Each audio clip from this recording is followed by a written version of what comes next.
مولانا صاحب ایک پھر آپ کا امتحان مولانا صاحب یہ بتائیے گا پھر سے امتحان 27ویں ترمیم آ گئی، مشاورت ہو رہی ہے اس پہ سر؟ ہاں جی صاحب نے آج آپ کو قائل کرنے کی کوشش کی ہے؟ نہیں، اس پہ بات ہوئی ہے؟ یہ تو بڑی خوفناک ترمیم ہے، اس میں کے حوالے سے مسودہ آئے گا تو دیکھیں گے نا۔ 20ویں آئینی ترمیم کی طرح یہ بھی پاس کروا لیں گے مولانا صاحب، تو اس میں بھی سر واؤڈر صاحب کس کا پیغام لے کے آئے؟ صاحب کیا پیغام لے کے آئے تھے؟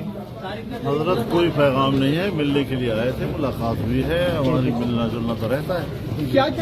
ابھی نکات معلوم ہے سر آپ کو 27ویں ترمیم کی؟ مسودہ نہیں آیا تو ہم نکات پہ بات نہیں کر سکتے، جب مسودہ آئے گا اس کو شق بائی شق ہم دیکھیں گے۔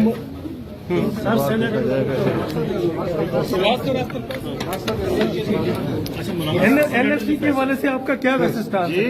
این ایف سی کے حوالے سے کیا اسٹانس ہے؟ ابھی کوئی چیز سامنے ہے نہیں تو ہم ایسے ہوائی میں اڑتے رہے، ہوا میں تو نہ اڑاؤ نا ہمیں۔ اچھا سر، سینیٹر فیصل واڈا کہتے ہیں کہ سینٹ بھی نہیں ہے اور قوم اسمبلی کو بھی میں نہیں مانتا، پھر بھی وہ آپ کے پاس چلے جاتے ہیں، جبکہ وہ کہتے ہیں جو پیپلز پارٹی بات کرتی ہے اس کو بھی ایکسیپٹ نہیں کرتا، نون لیگ کو ایکسیپٹ نہیں کرتا، سینٹ کی کوئی بات اس کو ایکسیپٹ نہیں کرتے فیصل واڈا سے، تو کس چیز سے پھر آپ کے پاس گئے ہیں؟ یہ تو آپ نے سے پوچھا۔ بلاول صاحب کا ٹویٹ جو سامنے ہے اس کے مطابق جو ہے بلاول صاحب نے جو ٹویٹ کیا ہے 27ویں یعنی ترمیم کے حوالے سے، آپ نے وہ دیکھا ہوگا؟ انہوں نے کچھ پرچہ آؤٹ کیا ہے، دیکھیں گے تو صحیح آؤٹ کیا ہے غلط آؤٹ کیا ہے۔ سر آپ سے مشاورت